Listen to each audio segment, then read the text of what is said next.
ಪ್ರಭಾವ, ಮಹಿಮೆ, ಪವಾಡ ಹಾಗೂ ಶಕ್ತಿಗಳಿಂದಲೇ ಖ್ಯಾತಿಯಾಗಿ ಭಕ್ತರನ್ನ ಮನಸೂರೆಗೊಂಡ ಕ್ಷೇತ್ರ ಕಂಬಳಿಪುರದ ಕಾಟೇರಮ್ಮನ ಶಕ್ತಿಪೀಠ.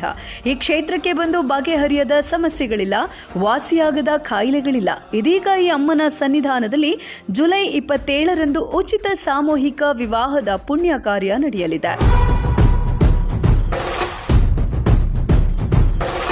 ಈ ಉಚಿತ ವಿವಾಹದಲ್ಲಿ ಹೊಸ ಜೋಡಿಗಳು ದಾಂಪತ್ಯ ಜೀವನಕ್ಕೆ ಕಾಲಿಡಲಿದ್ದು, ಅಂತಹ ಜೋಡಿಗಳು ಅರ್ಜಿ ಪಡೆಯಬೇಕು ಅಂತ ಈ ಕ್ಷೇತ್ರದ ಧರ್ಮದರ್ಶಿ ರಾಮಯ್ಯನವರು ತಿಳಿಸಿದ್ದಾರೆ.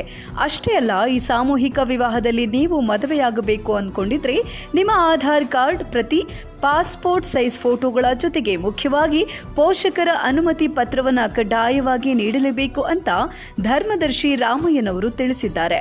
ಆದ್ದರಿಂದ ಈ ಉಚಿತ ಸಾಮೂಹಿಕ ವಿವಾಹದಲ್ಲಿ ಪಾಲ್ಗೊಳ್ಳಲು ಇಚ್ಛಿಸುವ ಜೋಡಿಗಳು ಕೂಡಲೇ ಅರ್ಜಿಗಳನ್ನು ಪಡೆದು ಸೂಕ್ತ ದಾಖಲೆಗಳನ್ನು ಲಗತ್ತಿಸಿ ನೀಡಬೇಕು ಅಂತ ರಾಮಯ್ಯನವರು ಮಾಧ್ಯಮ ಪ್ರಕಟಣೆಯಲ್ಲಿ ತಿಳಿಸಿದ್ದಾರೆ.